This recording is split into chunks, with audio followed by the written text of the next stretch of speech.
Toi aussi, tu dois en avoir marre de tous ces débiles qui racontent tout et n'importe quoi sur Internet, au point de remettre en cause les experts de leur propre domaine. Ah, le fameux biais de Dunning-Kruger. Ce phénomène fascinant et désespérant à la fois, où les moins compétents se croient au sommet, pendant que les vrais experts se remettent en question. Oui, c'est bien de ça qu'on va parler. Alors, c'est quoi ce fameux biais de Dunning-Kruger? Découvert en 1999 par deux psychologues, David Dunning et Justin Kruger, ce biais repose sur deux constats simples mais terrifiants. 1. Les incompétents surestiment leurs capacités, parce qu'ils n'ont même pas les connaissances nécessaires pour reconnaître qu'ils sont incompétents. 2. Les experts, eux, doutent de leurs compétences, parce qu'ils comprennent toute la complexité de leur domaine et savent qu'il y a toujours plus à apprendre.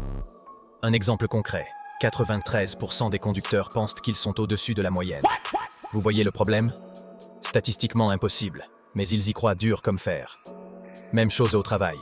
40% des employés pensent appartenir au top 5% des performants. Là encore, c'est juste mathématiquement absurde. Et sur Internet, c'est pire. Pourquoi? Parce que tout le monde se croit expert après avoir lu un titre ou survolé les grandes lignes d'un article. Spoiler, lire un résumé ou regarder un tutoriel YouTube ne fait pas de vous un expert. Ça ne vous donne même pas une compréhension réelle du sujet.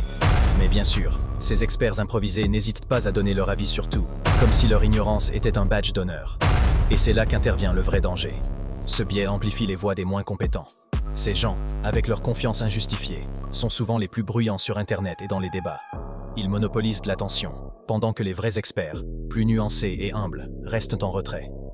Résultat, on vit dans une société où les incompétents dictent le discours collectif, et les gens qui savent vraiment de quoi ils parlent sont ignorés.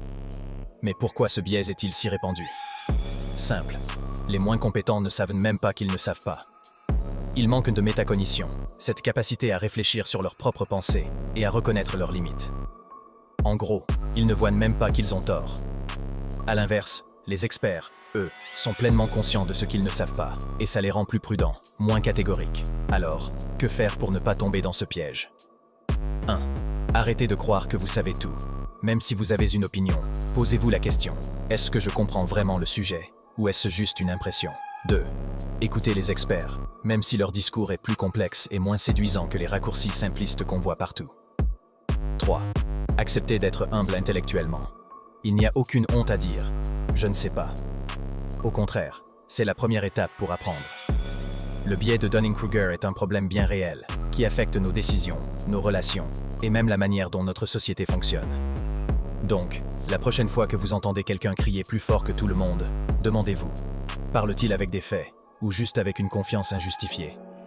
Parce que franchement, ce monde n'a pas besoin de plus de pseudo-experts.